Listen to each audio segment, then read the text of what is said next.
Hey guys, welcome back to PT Breakfast Club. I don't know why, but those ridiculous AI videos just make me giggle. Have you seen Tony playing around with those things? Oh yeah, the Yeti ones. And what's funny is my dad, who is found what an iPad is and found what the internet is, actually showed me those Yeti videos 2 weekends ago for the first time.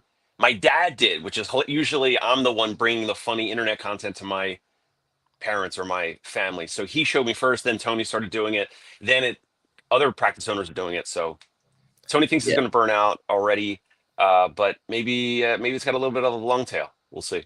Yeah, I think it's gonna be everybody's copying the same format, right? Like so far it's like, hey, here's this big giant tool that you can do anything with, and everyone's doing the same exact thing. Like everyone's making Bigfoot and Yeti videos, right? Or maybe that's just what I'm clicking on, so that's just what the internet's showing me.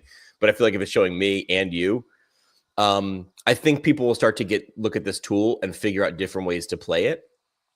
One thing that was going on for a while in short form content were like mini novellas. Like people were shooting scenes of movies that didn't exist. They were just shooting like the big scenes. And there are entire accounts that just do this, where you see people like, what movie is that? They're just commenting, what movie is this? What movie is this? And it isn't one. It's just a bunch of actors shooting scenes. And my guess is it's a bunch of actors who are looking for work. And the way they do that is to grab a bunch of attention. Well, I didn't see that at all. But in terms of movies and getting attention, last week I saw some Instagram reel of some movie producer who was trying to promote his movie, got rejected by every film festival, got rejected by Sundance Film Festival, South by Right. Southwest, Cannes, the one in France or whatever, and the Toronto one, which I didn't even know that was a film festival in Toronto. But um, he was in New York City promoting it by having a movie screening in the back of like an old beat up van.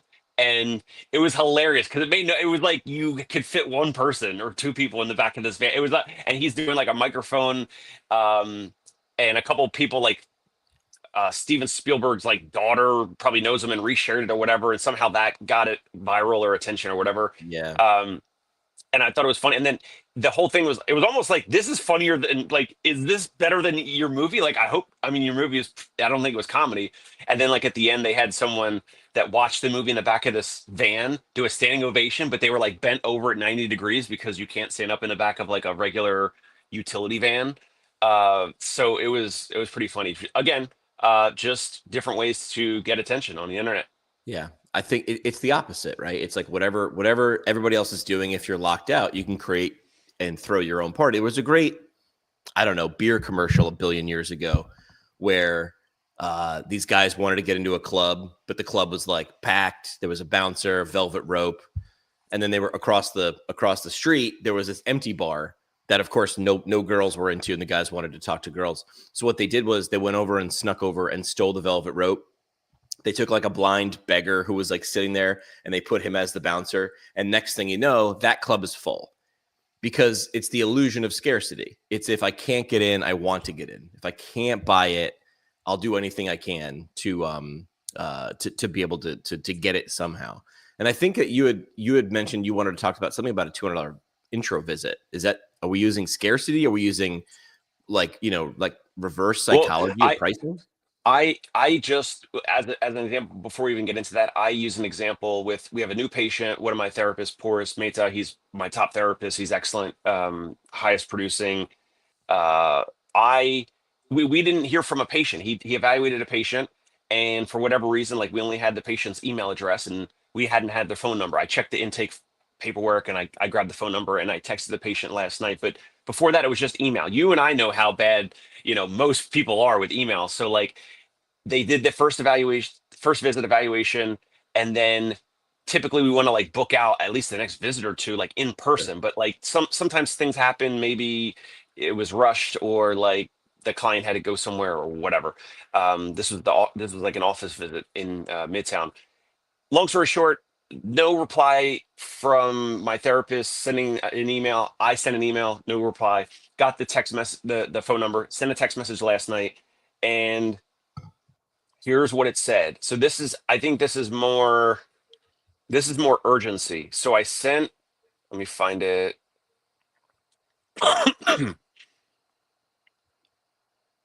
It said basically like before, oh, here we go. I texted the client. I said, hi, Susan, it's Dr. Dave Kittle at Concierge Pain Relief, PT. I know you might be busy traveling. Want to get you booked for next visit before Porous gets filled up. What's your calendar look like? Question mark. So now I know there's other folks that might watch or listen to this. Like, yes, of course, this should be automated, or you could have this automated with text or emails or whatever. But when you do that, it shows up as the green text, which is okay, but like it's like an Android text or like a, a reminder from your dentist or whatever, and sometimes you're numb to that. So I think there is still value in this manually sending it, or at least having a blue iMessage if the person has an iPhone. It shows up as like a text message, it's from a real person, and I'm being true about this. There is scarcity in Porce's schedule. He's very popular. We get a lot of word of mouth from him. He wants to accept as many new evaluations, new clients as possible. And so now, is he actually going to be full, this week? Maybe, maybe not. But this is a way to use scarcity. And I think urgency would be like, Porce is going to be traveling next week. So you really only have today, Thursday, or tomorrow, Friday, to see him if you want to get in before he's away. Yeah, I mean, Dr. Cialdini, who wrote like the book Persuade or Influence, talked about buying a TV. Persuasion. Yeah, love his stuff. He talked about buying a TV and said that there was this kid who was helping him buy a TV and said, "Listen, this is the last of this model. When this is gone, you're gone." And he said, even though I knew that this could be a tactic, if I went back a week later and found that there was another TV, he's like, I think I would have been hurt. Like even that brief relationship is a relationship, and you want to make sure you know that. So talk to me about this idea, like between a $200 intro visit versus a complimentary visit versus a normal full rate visit for a first visit. We see people talking about this all the time. People have very strong opinions that you should never discount your services. What do you do? Yes. What do you see works? Yes. Well, always tweaking, always testing. Historically, when I say historically, let's say the past 2 to 5 years, like I wouldn't do any discounts. I wouldn't do any change. Like I would never go lower. If anything, physical therapists typically will have the first visit more expensive, right? Because that's how we're taught. Like the evaluation through insurance, the evaluation plus some treatment usually gets paid more. Medicare pays, if you bill 4 or 5 units the first visit, if you do that, I don't know. I don't bill Medicare, but the first visit with Medicare pays, $120 or something approximately. And then the follow visits pay, 100 or whatever for a 4-unit visit. So historically, physical therapists with pricing will price the first visit higher, and then all the follow visits at a lower dollar amount. So like it would be, I don't know, $250 for the evaluation, and then follow-ups are $200 or whatever.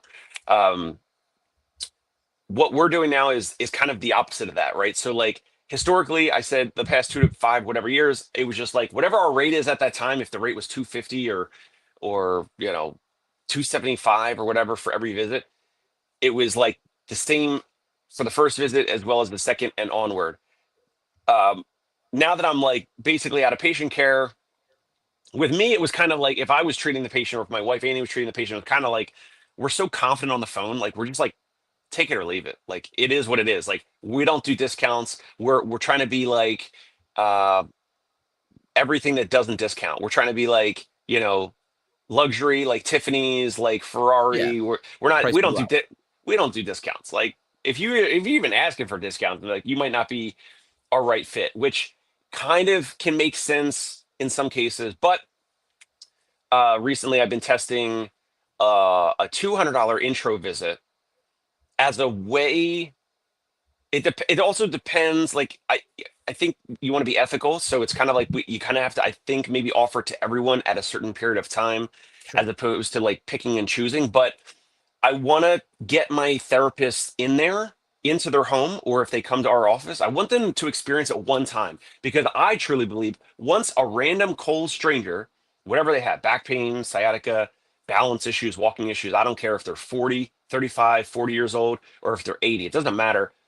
I believe, because I've interviewed and hired and trained and mentored all my therapists, I just want them to have, I want that client to meet them, have 1 hour with this individual.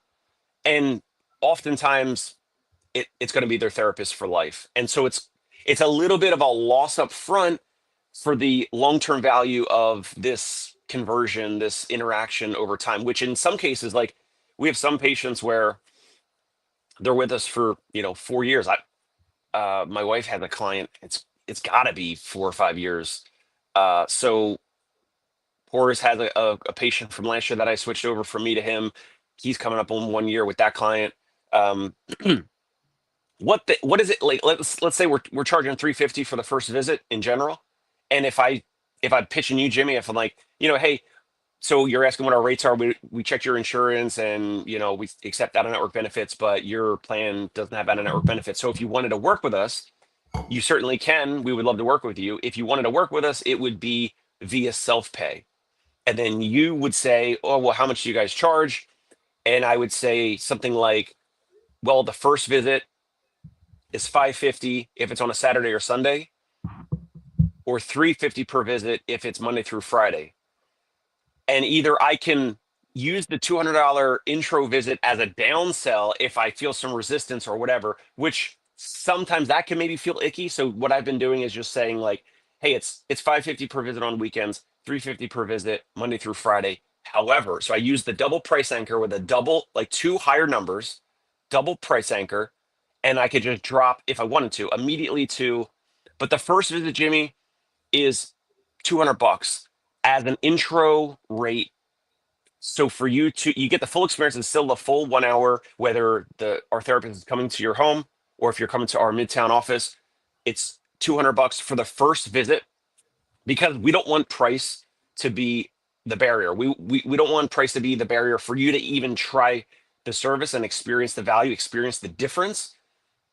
So, I mean, and that's the difference of like, so then at that point, it's like, well, is 0 better than 200? Because like, I'm fine with, if it's 200, then I'm maybe missing out on the other 150, the difference between 200 and 350. So if I'm okay giving up the 150, would I be okay with giving up the next 200 just to have a new client experience our value, our difference? They went to some in-network office, maybe oftentimes we hear it definitely weekly, almost daily, that they might have tried somewhere else and it was too busy or whatever. So I want to kick this back to you, Jimmy, as a therapist, or as who you are with who you are in the physical therapy world. I'm okay with, and I'm kind of, it's kind of in real time of testing this. I'm okay with giving up like the full value, the full dollar amount, and almost slicing it in half. And then at that point, it's like, well, today we have a physician, a semi-retired physician that Porce is going to treat, and he was referred by someone who has been with us for a year. And I was like, well, on behalf of so and so that referred you, as a thank you to them because they've been with us for a year, and also because this person was asking about insurance, and they're a semi-retired physician. We know how that is in terms of like what they're used to, and they're used to using their insurance. And so I said, the first visit is on us. Like, we don't even need your credit card on file. I want you to experience the value. I want you to experience Porce. Porce is working with your friend that referred you. Even though we got that warm referral, that warm introduction, it's like, if I'm okay saying, hey, Jimmy, it's $200 instead of 350, like I'm not gonna make 350. If I say 200, then it's almost like, does the first visit, like, I might as well lose a little bit more to, in stepping back in 30,000 foot view, have more conversions of people, have a longer lifetime values, and more conversions of people that stay with us for weeks or months or years, whatever they want, whatever they need, without the financial hurdle in the beginning. Any thoughts, any takeaways from this? It's locks and keys, man. I mean, some locks and some keys are going to work together and some aren't. What I've been told and didn't believe in the beginning was the people who are trying to negotiate just based on price, There's always going to be someone who's going to do it for less. I don't know why you're buying this $50,000 car. I just drove past a guy selling a car at his front lawn for $350. What's the problem? Because you understand how you get from A to B matters, or reliability, or style, or comfort, or features. And then the flip side of that is the $500 client is going to demand so much more work than the $5,000 client. Ironically, like there's a guy, there's a great series on Instagram about working with people with money. And he's like, rich people will give you money and then they'll hound you like, where's my results? Right. That's this guy's angle, right? The ultra rich will just like, where do I send the money? And can't wait for an update in 3 months. So it's like, what problems are you trying to solve? You know, some people are probably watching this going like, these guys are, I can't believe these guys, because I want to give physical therapy belong, you know, everybody deserves it. And I'm saying absolutely, but you're either providing it for, someone is paying. It's either you as the provider, an insurance company, or does someone value the thing that you're doing? So it depends on what business you want to be in. On that, I know we mentioned this a bunch of times on the show before. I agree. Healthcare is a universal right. Healthcare is a right. Everyone deserves physical therapy. But in my practice, I just cannot serve everyone. I cannot serve the Medicaids. I could probably, but I can't really, serve the Medicare population, because I'm basically paying my therapist what Medicare pays. Whatever Medicare pays 100%, like full, I'm basically paying my therapist that. Right. So I can't serve, and you got to have a margin. I can't serve everyone. If even when they truly need it, they don't have the financial resources. Like there's a social safety net, there's other clinics, there's other practices that accept all those payers. So there are others that do it, that offer it. We just happen to kind of serve like a subset of folks. Yeah, car companies have levels, right? You have a Toyota and you have Lexus, and then what did their lower end used to be? Scion? Do they still make Scions? I don't think they make Scions anymore. But that was the idea. I don't know. Was we can make a basic model, like making cars is making cars. We buy different parts or different levels of quality. We charge you for that, and you're thrilled about it. So we want you in the family, right? The idea with some of these car companies is, when it was, I believe it was Scion. Someone's going to correct me. It was Scion, Toyota, Lexus, but they all have these different levels. The idea was you buy what you can afford, and then when you can afford more, you step up because you want to buy luxury, right? So we're here where you want. Well, why wouldn't you just put the best brake pads that last the longest on every single car? Because the best brake pads cost more because they're better. Lucas chiming in. I got Lucas on the show for an episode coming up very soon. We recorded it a little while ago. Lucas saying this is wisdom for price setting on levels. He sees a lot of entrepreneur ideas want to start with a low price, not realizing you aren't going to keep a client when and if you try to raise it. Yeah, I mostly agree with that, but I think you can raise prices after a while. I've also mentioned this on the show, but Lucas specifically, I did something in terms of raising prices that I put on the show maybe a few months ago. I think we screen shared it. Lucas, in your new client paperwork, there's got to be a line that says cost per visit. And in that, so we're right now, June 26th. Right now, whatever your rate is, when you're pitching the patient, you're saying, hey, I charge $100, $200, whatever your rate is, 150, whatever the rate is. Let's say June, July, August. You could say September 1st or October 1st. October 1st, I like because it's the start of the fourth quarter. You can say, but on October 1st, there's going to be an increase of 4%. And then January 1st of 2026, there's going to be an increase of whatever, based off the CPI, the Consumer Price Index. You could say it's going to be another 3 to 4% increase of rates on January 1st.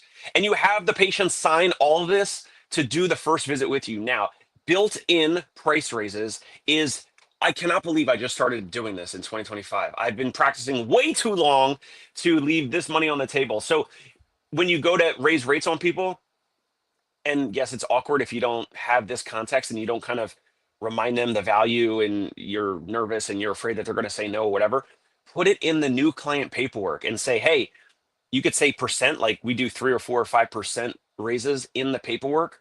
Or you could say on October 1st of this year, it's going to be $20 more, or instead of 150, it's going to be 170. And then on January 1st, it's going to be 195. Yeah. I'd rather do, I think that's fine. I think, again, locks and keys, like whatever fits. I'd rather just do it annually and if you're going to change it, if you're going to change the temperature, if I'm going to go touch the thermometer, I'm not doing a degree. I'm going to do 3 or 4 or 5 degrees. Do you know what I mean? Like, I'd rather just do an annual 10%. That's personal. This way you have to have that conversation once, and this is what we do. I know people are uncomfortable with that, especially for some reason, people in healthcare, because they want to help everyone. I get it. I'm the same way, but you can't. Like, the lifeboat analogy needs to be beaten into some people's heads, which is, if the lifeboat, right, everybody just jumped off the Titanic, and they didn't have inflatable boats back then, but if they did, and on the side it says can hold 10 people, and you've got you plus 9 people, but there's one more person, you are sinking 10 people to try to save one. All of you are gone. Now, I'm not saying there's not creative ways and things that you can do, like, I don't know, call another boat. But if you don't raise your rates, you won't be in business. You help no one. Or you go work for a large institution that has unlimited lifeboats, but then you will get paid accordingly. And then you will be frustrated. And then I will see you in a Facebook group bitching and complaining. You cannot have it both ways. Anonymously. Dude, I remember like 6 months ago, I had no problem with anonymous posting. And I have like I think you can post anonymously for like 1% of the time. Like, you're asking. Legal, just a legal thing. That's it. Yeah, like legal, or like you're saying like, I'm at this job, and if I said who I was, that people would know me, right? Yep. I now think it is absolute trash, because everyone just does it because no one wants to be held accountable, or people. Amen. Thank you for finally seeing the light and coming to my side. It's just the legal. It's just the legal, or like, you honestly want an answer, but you'd be nervous about retaliation. But now everybody does it, and it's for 2 reasons. One, because they're wuss. They're just a wuss. They won't stand behind their words, right? Yep. Or they're poking the bear, and they're starting fires, right? Which I do, and I have no problem putting my name on. But you do it publicly, and we respect that. Yeah. I physically wouldn't actually know how to do an anonymous post. I'm sure I could figure it out, but I'm just why? It's unbelievable. Anonymous posts in the Uncaged group talking about, like, asking about marketing tips, and the post said, don't tell me about word of mouth. Give me other marketing tips. And the post anonymous. Don't tell me about. I want to comment so bad, and the Tony Maritato wisdom comes into my ear, and it's just like, Dave, let it go. Don't worry about it. And I move on. I don't engage in the post. I move on. Thank you, Tony. I had Tony's voice in my head the other day. I might have commented and deleted it because I was like, this is going to go nowhere. But I don't think I could resist. But yeah. Don't tell me about word of mouth. Don't tell me about the result of really good marketing. Just tell me exactly the first 3 things I can do for $0. Okay, let's review that again. Tony, you just joined us 23 minutes in. We've already solved pretty much all the problems. Dave's going to do automatic price increases percentage by quarter. I said just do it annually. When you increase prices, do you bake it into the cake? Do you put it into new patient paperwork? Do you bring it up when it happens? Is it on a schedule when you're going to raise rates, or annual? Are you asking me? I got cut out. Okay. Yeah. It's one of those things where whenever we want to raise prices, I think you're moving into, and we might have discussed this, a new tier of clientele. It's not like I'm trying to get the same patients that are coming to pay $20 more. Right. It's okay. I've been treating this community. Now I'm going to move up a level. I'm moving into Dave's world. I'm not going, the person who is paying $99, I'm not going to 110. I'm going to 300. Right. We just did this with rent. So we own a commercial piece of real estate. We had to readjust rental rates. We were going up 40%. Well, the tenants are never going to feel good going up with 40% rental increase. We got to get new tenants. That's just part of it. And so I think if you're going to raise rates, you do it for real. You go double or somewhere in that ballpark, and you look at working with a new clientele. Yeah, Dave was talking about, and I've seen people do this before, like 3% every quarter. And I'm just like, it feels like a nickel and dime. Yeah. Like, I'd rather just be like this. You know how many times, and I hope he watches this, and I'm going to send this to him, because my barber is great. Rod is awesome. I've been going to him since I moved back to my hometown for 5 years in COVID. And I tell him all the time, see, they're smart. They use an app to book. Like, really, I've seen them say no to walk-ins because dude is booked, right? And I'm like, Rod, like you're booked all the time. Like, what's the deal? And he's like, yeah, man, just, been working for, 3, 4, 5 years here. And I'm like, time to raise your rates. And like the guy who actually owns the shop, because a barber shop is a great example, right? And there are models like this in PT. So Rod owns his chair. And I don't really know the exact pricing because it's none of my business, but he doesn't own the shop. And the guy who owns the shop is like, if Rod is busy, Rod should get more. And I looked at him and I'm like, Rod, time to raise your rates, buddy. And the guy who owns the shop starts laughing. And I'm like, why? He goes, I've been telling him that for 3 years. And he's like, but Rod is a bleeding heart healthcare provider, just like the rest of us. He wants to give everybody haircuts for $30. I'm like, my man, but it's 2025 and everything costs more. So you got to raise your rates. You got to weed some of those people out. And ironically, I'm like, Rod, would you rather work less and make more? Or how about just work the same and make more? Yes. The only way, tips aren't going to fall from the sky. Charge me more. I don't want to go to anywhere else. I don't want to lose you. I don't want to go through the effort of finding another haircut guy. If you think haircuts are that difficult, what about healthcare for your nana or healthcare for yourself? I'm telling you, people will do it. And the people that won't, we're barely hanging on anyway. Make room for the people who will. Make room on the lifeboat for people who value you. So, I was thinking about that this weekend. We're in a heat wave. I don't know how it is in New York. I had to call my HVAC guy because my AC unit was on the fritz. I love this guy. I've known him for 20 years. He's really, really struggling to get around and everything is hard and arthritis and all this stuff. He always undercharges me. I always literally try to give him 50 or 100 more dollars than he wants to charge me. He came out on Father's Day, Sunday, because I said, hey, Jeff, got this problem. I don't know what to do. Send him a couple video clips. And it's the same thing. I'm like, Jeff, I need you to stay in business. I am happy to pay you more than you're trying to charge me because I want you to be here. Dave, do you have anything like that, either as you on the consumer side or you on the therapist side? I mean, we talk about tips, we talk about rewards, but I'm like, for something like this, I am happy to pay double what you're charging just so that I know you're going to be here and you're going to help me out when I need it. Tony, you're a mensch. I've said it many times here before. No, New Yorkers have not said. I think we're typically priced well because no one is really giving us tips. No one is. I mean, once in a while in the first visit when it's self-pay, a family member, if they're setting it up, and they might say like, "Is there like?" on the phone, is there like gratuity? Like I'm not sure. I'm sorry. Like I'm just out of touch or whatever. And I just want to make sure like we're good. Those folks we love is great. But most of the time, clients, patients, they're not asking, for tips or anything. They're not asking like, can we pay you 2x? Like we just had a record 2 weekends ago, new milestone, new client started. With my therapist Porus. I was telling Jimmy about my therapist Porus, who was just rocking it. The client's first 2 visits with us were on a Saturday and a Sunday, $550 each per visit. So it never ever have we had a patient start paying at the highest dollar amount that we're even offering right now on a Saturday or Sunday, where we're grossing over $1,000 in 2 days. So that is awesome. And so maybe because we're priced fairly reasonably or high or premium for a 60-minute visit for a plan of care. So no patients are saying like, hey, can we pay you more? Like we feel like you're struggling or whatever. Like, like maybe, I don't know if that's New York. I don't know if that's our pricing. I don't know what. We talked about this a while ago. How often are you looking at your competitors' pricing or doing phone calls, or if they're not sharing it publicly? I'm guessing with Dave pretty often. Like you seem to be on top of that guy. Like how often are you checking other New York City providers in your area and being like, where are we? Are we in the top, bottom, middle? Not often, or?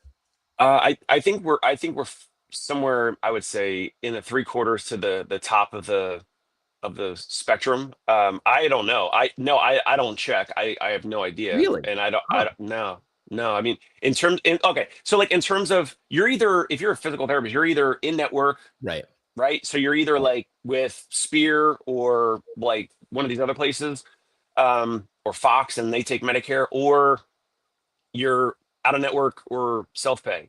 So the self-pay, if you're a newbie, you know, you're going to start real low, like I did, like $100 a visit, just literally just $100 just out of the sky, literally just no reason at all. Yep. And then over time you get better and you get more clinical skills and confidence and all that, and then you kind of go up the rungs of the ladder over time. Let me just mention, I'll drop this and I want to hear your guys' feedback, but I think the 3 to 5% raise intermittently is a better move financially. I have a few anecdotal stories when you make the big jump in price raise because you haven't done it in a while. We've had people stop. We've had people stop because of it. So I want to say, when you guys say, you know, go, I don't know, 10 or 20 or whatever percent, or Tony 2x, I strongly disagree. I've seen it not work. I've seen it blow up in our faces. But wait, what happened like 2, 3, 4 weeks or months after that? Your schedule fills back up, right? And then math that. Do you know what I mean? Yeah. You can boil a frog like slowly, or you can throw the frog in the boiling water. And yes, some are going to jump out. Understood. But like, if this was a larger organization, because how many therapists do you have with you right now?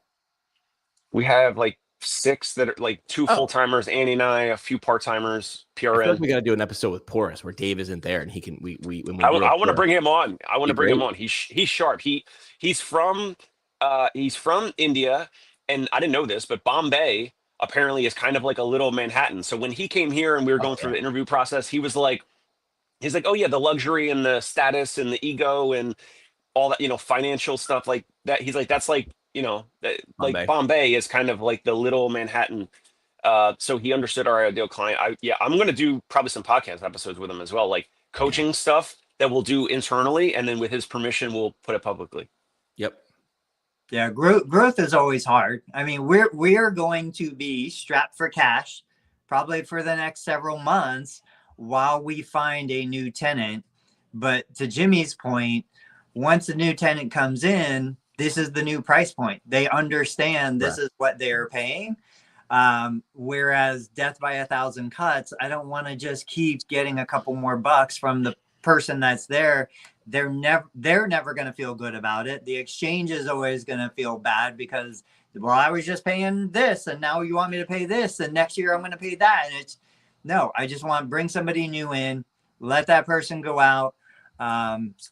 It just changed things. Now, I think a better way for continued growth is if you don't have, listen, you guys are saying if the person you raise your prices really big, then some balk at that and stop, and then you fill up your schedule with the new leads, the new patients at the higher price point. Yes, if your ceiling becomes your floor. Yeah. But if I can get new patients in at that price point, if Tony can get new tenants at that rate, it's not guaranteed, folks. No, it's not. That's not guaranteed. But if you don't, you're guaranteed to stay there. Right? Scott says, why not just keep your current clients at their current rate, but increase rates for all new clients? This is the reverse. This is what you could do what I do or say, and Tony and Jimmy might say something different, but Scott, these are the folks that if they're going to stay with you long term, these are the ones where it makes sense to do whatever the consumer price index cost of living increases every year, typically in the 3 to 5% range. I've had in my paperwork sometimes 3 to 7%, and I say 7% is the max of increase, and that's over a 6 or 12-month period. The people that love you, that continue to work with you, you can still have those 3 to 7% price raises built into the paperwork for those people. Because here's what happens, guys. I'm telling you, I've been doing this long enough, getting folks historically, before I even had a credit card processor, we're getting cash from people. If you keep someone at the same dollar amount for more than a year or two, they get accustomed to that. They think you're never going to raise rates on them. Right. And then guess what happens when you get more confidence, you get more clinical skills, you get busier, you're raising rates on everyone else. Then you go back to this person, this family, this client, whatever, this patient, and you say, hey, I've been charging you, $150, whatever, for way too long. And now it's $200. And you're going from $150 to $200, and that $50 increase, whether someone's paying cash or credit card or whatever, oftentimes is too big of a jump and you will lose them. So if you're gonna do what Jimmy and Tony say, you better have a plan to fill those slots in your schedule, because you're probably, if you go for a big jump, you're gonna lose some people. Get ready to lose them. You have to be prepared for them to walk away and never talk to you ever again. And that's okay. That's business. That happens. You have to be ready for them to leave your world forever. And then you also have to have the next step, which is the marketing, the relationships, the referrals, the leads, whatever, to get more people at $200 to fill your schedule. And that's not easy in this current world with costs of, everything. So that's just my 2 cents. Go ahead. Tim. So going to Scott's point, the thing is, you got to decide. I got to decide, how much am I willing to lose? How much am I willing to spend to keep that person on my schedule? Look, I've got people out there. They've been coming for years. They don't pay any more than they did a decade ago. And that's horrible. That's wrong. That is money that is coming out of my pocket. I am literally putting hundreds of dollars out there just so they can keep coming. You know, and this is where we have to look at this in reality. There's opportunity cost. We're giving up upside potential to allow them to continue to come. There is that side of it. And then the other side of it is, okay, so from what Dave's saying is, all right, it was $150, now it's $200. There's a $50 bump. Well, if it's a $50 bump for the same thing, then yeah, why is somebody going to do that? I wouldn't approach it in that way. I would say, okay, look, guys, I'm maturing as a therapist. We're getting better at this. I really think we're going to bring in $300 of additional value on top of what you've been buying, because this is really what we need to do to achieve the goals. And that extra $300 is costing you an extra $50 because I love that. I love how you're presenting it. Yeah, it can't just be you're getting the same old thing, just charging you more money. Right. We're introducing these Shockwave, new fit, whatever you want to bring in. You're getting amenities, added services, new carpet, new paint. Like, we're going to liven the place up. New certification, new Con Ed. Maybe. Yeah. I wouldn't talk about the Con Ed. I'd talk about the result. Yeah. We've now taken training to get better results, right? Like Chris Do or Gary Vee would tell you to focus on the value side of the value price seesaw. I was looking at it. I'm looking at new cars, and I just picked one. I could have waited an extra month and got a sunroof, and it would have been, I did the math and asked the guy, it would have been like $20 more per month to have a sunroof over like over a car over like however many months. And I was like, on principle, every time I got in the car, I would have been like, that cost me $20 this month. I don't want it. But had it been included, I don't even think I'd paid attention. The way he framed it, well, I could get you the sunroof, but it'll take longer and it'll be just a few more dollars. I'm like, my man, I got some buddies in a saw. That ain't $20 a month times 60 months. Like, how much is that sunroof? And that turned, I was like, no, I want this stock. But yeah, you got the mechanic on the other side of your driveway, right? That guy. Yeah. He could cut the hole right in the roof. I could make the hole. It's just not going to be very pretty or watertight when we're done with it. But like, that's a bad way to make the, what he should have done is bundled a bunch of things that were going to be there anyway and been like, well, that's why they do the package. We'll give you the sport package. We give you the snow package. We give you the off-road package. Because if they tried to sell you those things individually, nobody would take them because it would feel like they were getting nickel and dimed versus getting a lot more for just, I'm expecting to pay more if I get more. But the question is, what's going to tip the seesaw?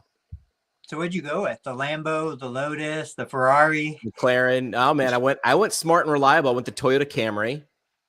I rented one, which I was actually thinking about you guys the other day. So now in the job that I'm doing, I'm traveling a lot. I'm renting a lot of cars because I'm going all over the place.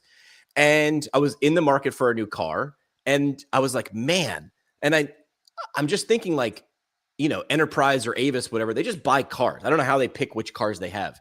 But gosh, it's a test drive. It's a paid test drive. And I test drove one. You know how you do it. You just select, they don't guarantee which exact car. They just tell you what type, full size SUV, whatever you need. And I got a Toyota Camry, the hybrid one. So it's part battery, and part, gas. And 2 weeks later, I was shopping and I was like, I want that one because I had fun with that for 3 days.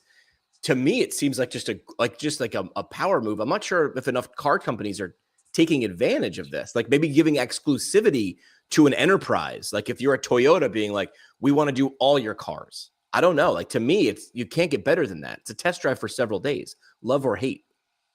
So let's talk about how we can bring that into what we do as physical therapy. So before I came on here, you guys, I was here at 8:30.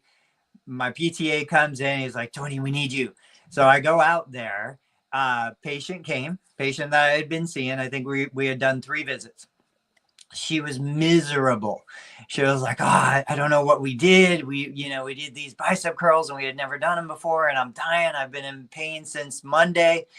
And I flip into, okay, PT mode. What's going on? What do we do?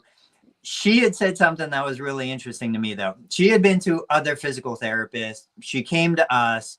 We weren't the first choice, but now she was like, I don't want to go anywhere else. She said her husband said, why don't you just cancel? Do you think they're going to listen to you? And she was like, oh, yeah, I know he will. And I did. I'm like, look, come here. We'll do 15 minutes. I'll kind of desensitize some stuff and get you out of here. Now, I wanted to come on the podcast, so that might have been a little bit of it. But the reality is, like, I don't care if you're scheduled for an hour. If you need 10 minutes, I'll give you 10 minutes. Like, it makes no difference to me.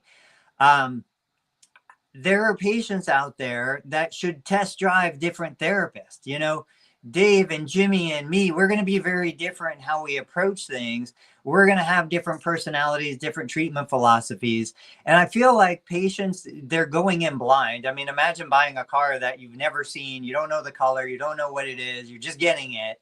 That's what therapy is. How do we find a way to allow patients to test drive different therapists to find the skill set match, the personality match, maybe the political or religious disposition match? Like, they have to be able to choose who they want to work with, knowing what it is that they're getting. How can we do that? Yeah, PT is ambiguous, right? Like, because you've done it, it's bad. But if you have a better PT that fits, the fit is the thing. So how do you do that? Gosh. Well, I think one way is, Jimmy mentioned the mascot for physical therapy. Jimmy. I did? You don't remember you mentioned an animal as the mascot of physical therapy? The chameleon. The chameleon.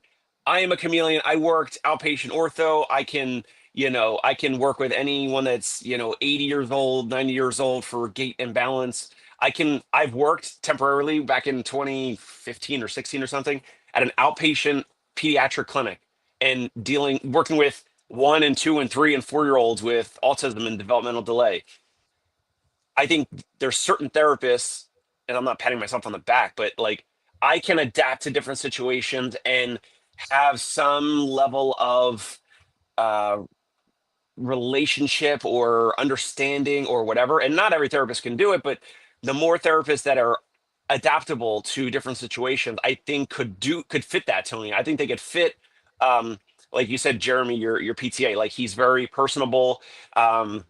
It doesn't always mean the therapist has the most clinical skills, but it's the therapist that the patients can communicate best with or identify best with, or they just, some jokes when a joke is needed, or some seriousness when seriousness is needed, or whatever. That's just my thoughts. Yeah. You're right. And I'm sure you can do it. I can do it. I think the people watching this probably can do it, Scott. But I don't think we can depend on that. I think there is a huge percentage of the PT population that could but refuse to do that. My way or the highway. This is what we're going to do, and then there's a lot of, I mean, we're I don't know if it's left brain, right brain, I don't know, but it's like, no, this is the way it's done. This is the formula. This is what we do. We're very analytical, and this is the treatment for that condition. And, I don't want to depend on the person. I want to build the system that allows any person to succeed. And so I would say what Dave is doing, what I've been doing, this showing it on video, allowing patients to see how you interact with your patients, what you say, the inflections of your voice, what you look like. Yeah. There are going to be people that don't want to work with me because of what I look like. That's okay. I want them to know that before they're coming into my clinic, so they can make that decision ahead of time. I think video is the key to that. Yeah. You took the words right out of my mouth. Yes, video. I was just about to say video, Tony. No one does it better. Yeah, the more therapists and practices that are putting out video, the more they can see in your clinic, and they could even kind of pick and choose, like, oh, I like this therapist for this reason, and that therapist for that reason. You know, this therapist is kind of goofy. This therapist is very serious, or more athletic, or more less athletic, and looks more like me, like a regular, you know, average Joe. So Right. I was about to say video, of course. Tony does so much video. He took the words out of my mouth. There's a reason people had different favorite new kids or members of the Backstreet Boys. It's like, this is my thing, or no. How could you like that? It's not. So I was playing around a little bit with some ideas while you guys were talking, because Scott had said, hey, listen, this sounds like a really, really great steal this strategy idea. I don't know. If you're a big enough car company and things are getting tight enough, do you buy Avis or do you buy Enterprise? Now you control the entire fleet. You could make it, if you're Toyota who buys Enterprise, you could make Toyota exclusive. It's a showroom on wheels, right? Now you control their email address, their phone number. When they get out, did you have a good experience or a bad experience? I think a lot of people might tiptoe and say, well, if it's a bad experience, if I lock them in and they only can rent Toyotas, it's a bad experience, they're never going to buy. I got news for you. They were never going to buy anyway. I'd rather have you love me or hate me. In fact, that middle mayonnaise issue is worse. Have like a like it's kind of all right. Could you subsidize the cost of renting? Like maybe now you give deals like, hey, listen, we can do a 3-day trial for $100, and it's $100 if you then buy within the next 6 months, something like that. Right now, you're just incentivized for renting more. Now, I know some of these companies they sell cars because they want to be able to buy new cars, keep their fleet updated. So they do have the option of like, you can go to Enterprise and buy used cars, but the good ones get snatched up. This is where really used cars. Yeah, you have no idea, man. Like some of those things smell like old armpit for no reason. And you're like, I'm stuck with armpit.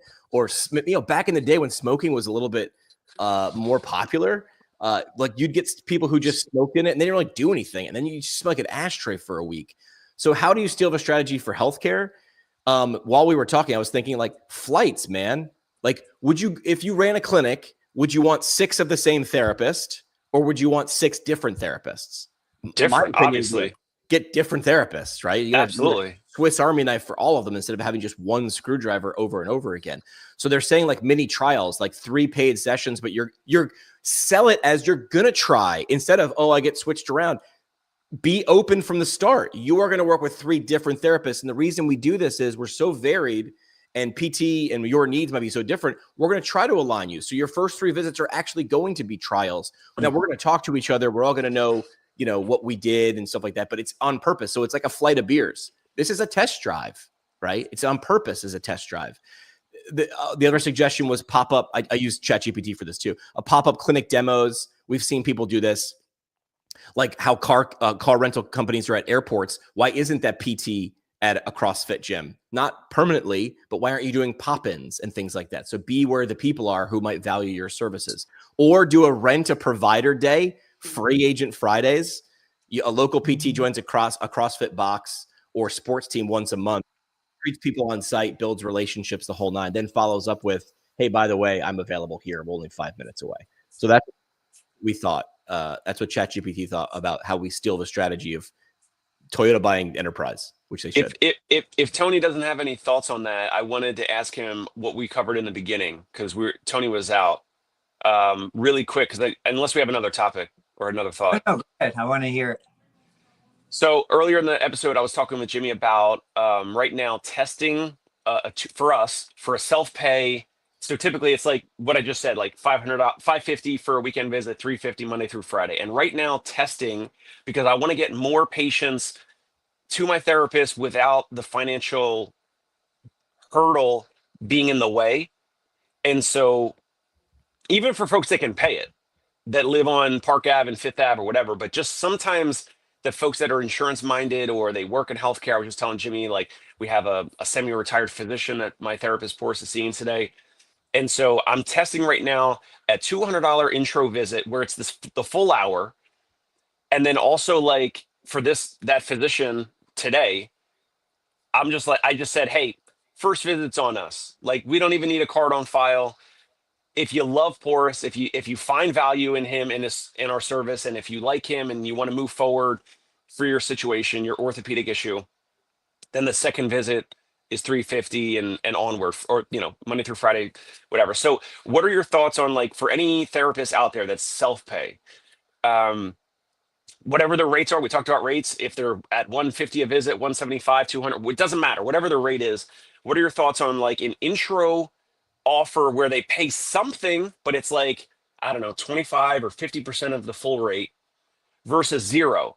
I think there's pros and cons of both, because like zero, you're going to get more conversions, but you're not going to find, you might have more tire kickers and you might not find people that are actually spending. So it sometimes benefits us by charging 50 to 150 or 200 or whatever, like for the first visit, like maybe $50, $100, 150 something, versus zero. But there's pros and cons with you charge $100 and you're going to get a little bit less. You'll get some conversions, not as much as zero, but then you're going to weed out the tire kickers. So what are your thoughts around this? Do it only when you have availability. Like, make it scarce. When you need to fill, offer it. When you don't.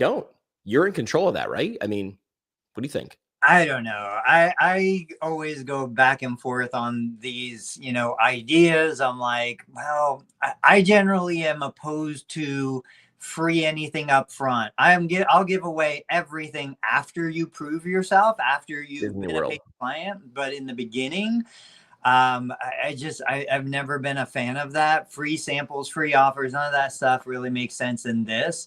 And I think you have to look at, okay, so if I'm going to discount or give away a free session and I'm averaging 6 sessions per POC, why don't I just dollar cost average it and just lower the price on everything? What is the ultimate purpose of free? Am I trying to reduce risk? If I'm trying to reduce risk and say, look, you can come and I'm not even going to charge you, I can do that other ways. I think I can do that more effectively other ways. I can do video to show them what we're going to do so they know exactly what's happening. That's going to reduce risk. If I'm trying to reward taking action, hey, Dave, this has been a problem for 6 months. You really need to do something about it. I want to reward you for taking action. I can do that a different way.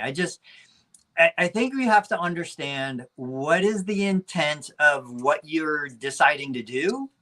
And then is there a better way to achieve that goal? All right. Let's do this exercise. So the intent obviously is for more conversion. So more new clients to convert, to like have one visit, experience our offer, our value.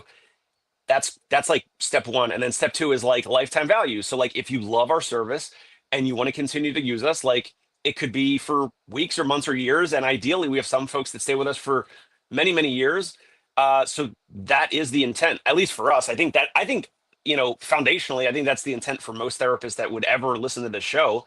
So then what would you build around that? How else would you offer? How else would you, manufacture the front end offer for that? I think for me, for you, it would be video. It would be building that relationship before the patient ever contacts me, getting them to see everything that I do, everything that I say, understand my treatment philosophy. And I can just tell you back to the beginning of when I got on today, I said, my HVAC guy, I want to pay him more because I feel like I'm taking advantage of him. And that doesn't make me feel good. If you offered me a free session, I would not feel comfortable with that. I already know you are a professional. I already know your value. I already know you can solve the problem. I don't want it for free. I want to pay you so we have a fair compensation and relationship. And I feel like if those are the people you want, then, they're going to feel the same way. Video is the best way to educate. But if somebody's watching this and they're like, I don't want to do video, then you got to figure out a different way to build those relationships. Professional networking, whatever it is. Yes, you can offer the free or discounted, but I don't think it's the best way to achieve that outcome. You guys have ever been to BJ's and Costco where they give out the little food samples with like a Yeah, toothpick? great example. I never take a food sample. I could be starving. I will never go up there and take a food sample because Well, I Tony, don't want. they have found that is profitable. That is more profitable than not doing it. They give away free food. Now they're not giving away the whole bag, but let's say okay, Tony is out because sometimes with these analogies, he's just totally out. Okay, Jimmy, you're back in the combo. So Jimmy, let's say Jimmy tries, I don't know, like a veggie gyoza, a little little pasta covered veggie pressed together thingy, right? A little veggie gyoza. Jimmy's never had, I'm sure you have, but let's just, if Jimmy never had a veggie gyoza ever in his life, and he had a half a gyoza on a toothpick at BJ's, he ends up buying one of those bags. He takes it home, he makes it in the microwave or the stovetop and broils it or fries it or, cooks it or whatever.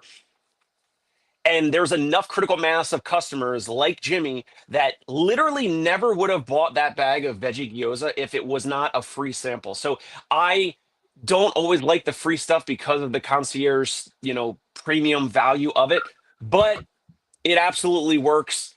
And it can work for pricing and getting someone that never even knew that they wanted, or, some folks think physical therapy is just like the hospital outpatient office or Tony style, where it's like a bunch of equipment and it's busy and it's fun and jokes and all that. But our style of therapy is different than Tony's, and Jimmy may not have had any understanding that ours even existed because he thought Tony's style of physical therapy, that was physical therapy.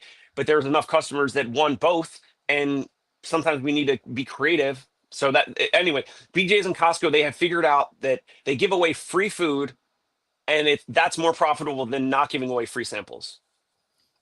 Yeah, I think low cost, high impulse is food, right? It's because you can have one person stand there for $6 and give away little cups, single serving, and you can do it at mass. And is that going to make me buy? There's a chance, right? Because I've tried it, but I can't tell what that tastes like by licking the bag. And I'm not too adventurous when it comes to food. I am boring and I sort of stay on what I have until I try something. Have you guys tried True Fruit? This is like frozen fruit covered in chocolate. I wouldn't have bought it. And then someone gave it to me, and now it's like crack, and you should buy it. And just let it, use my promo code as I drop it below. No. So we expect food almost to be sampled. It's like an expectation, right? Like, try this. I'll give you a sample. But you can cook one pizza and divide it up. You can't do that with a therapist. And I would say to Jimmy's point, there's a scale component, right? Right. You can take a whole lot of free samples and give them away to thousands of people. You can't do that with a free session or a discount session. 2, you're going to be there with that person for 30 minutes, an hour. Like you can't get away. Like, I can take something, I don't like it, and spit it out. Right. I can't do that if I'm sitting there with you. The pressure of you looking at me, expecting me to buy, expecting me to love what you're doing, even if I don't love it, like, that is unreasonable. Again, as a consumer, I'm never going to do that. I'm never going to take a free massage from somebody I don't know. I'm never going to take a free dental appointment from a dentist I don't know. I am never going to go into those situations. The people who do, I think they're a little bit weird. I just think that's not the client any of us want. Hey, come over here. There's this guy who drives around this elementary school, and he just gives away free candy. It seems legit. Kids seem to love it. Parents are up in arms. Yeah, when you put it in different contexts, this thing, like, all these strategies do not apply cookie cutter to everything else. Products versus services, expected or social or societal norms versus not. And I think the only way to change that is doing it. As we're closing the show, I will say, Dave, I do it all the time. I've got a wife out there. I'm like, hey, why don't you just get your husband to come in? No charge. I'm not going to pressure. There it's the same thing. Yes.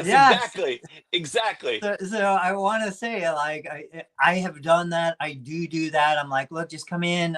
We'll make him feel better. And then if he wants to do therapy, he can do it. Hey, there you go. Listen, so Tony's using Shockwave, the Softwave machine, the TRT, that company.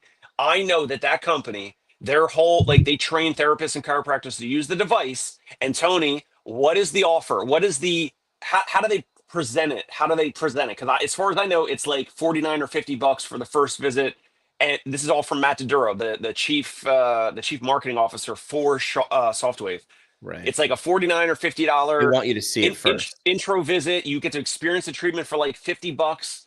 And then they coach therapists and chiros on like, well, if whatever the orthopedic issue is, then it's going to be 6 or 8 or whatever sessions. You sell whatever that package is, but it's like $100-something or whatever for all the visits if you priced it out. But it's like a lower intro offer. Why? So you get to kind of experience it and feel the difference, because you've never had a machine like this before. You've most likely never had a modality like this before. Right. So let's charge something, not zero, but let's not charge $150 for the first visit, right? Right. Yeah, that's exactly what they do. I don't do it. That's what they do. There's a lot of successful therapists that are using that strategy all day long. All right, parting shots. So from my perspective, I still think it boils down to everybody watching this right now. I don't think any of us are running $10 million businesses. We're all running lifestyle businesses. Not yet. We're all running lifestyle businesses. I'm here because I enjoy doing it. And I'm going to do the things that I enjoy, even if it's at the expense or the sacrifice of making more money. So, if you're happy, you're happy. Like a million versus 10 million versus 20 million, I don't think it makes a difference. Oh, you're speaking from, you already have all this real estate and all this other stuff. So he's already got a portfolio. He's already made. He's already good. Parting shots. Yeah, just going back to pricing, getting creative with pricing. I really appreciate everyone's commenting here live with Scott and everyone else, because the pricing stuff actually can cover up, challenges, cash flow issues, in my opinion, over time. Like if you're not raising rates on people, if you're not, like Tony said, if you're not giving them reasons, and Jimmy mentioned also, if you're not giving reasons as to why you're doing price raises, because there's more coaching, there's more there's more value, the therapists are learning more, they're getting more results, and they're able to deliver better performance and better outcomes for your situation. Raising prices is huge. We also never learned any of this, obviously, in physical therapy school. So it's a huge component. Pricing is, I think, the biggest lever in regards to top line revenue and oftentimes bottom line profits in your practice. And I think it's just super overlooked, and there needs to be a strategy around it, because otherwise most therapists just don't raise rates on existing clients or patients. They just kind of feel bad. And like Tony said, we just want to be, serving everyone. So definitely consider price raising. We just gave a whole bunch of strategies on how to do it. Yeah. If you believe you're worth more, charge more. If you don't. And if you don't charge more, but you think you're worth more, you're going to be annoyed. That's on you. Yeah. And it's on you, unless you're working for someone else. And then if you're working for someone else, we'll see you in the Facebook group comments, because that's where you're going to be. We'll be back on Tuesday, and we've got some cool stuff working in the background. This is a forward tease, Tony. We got something cool coming. Maybe we'll reveal it on Tuesday. Gentlemen, have a good day and have a good weekend. We'll see you guys later. The PT Breakfast Club, iMode, where morning coffee meets movement science.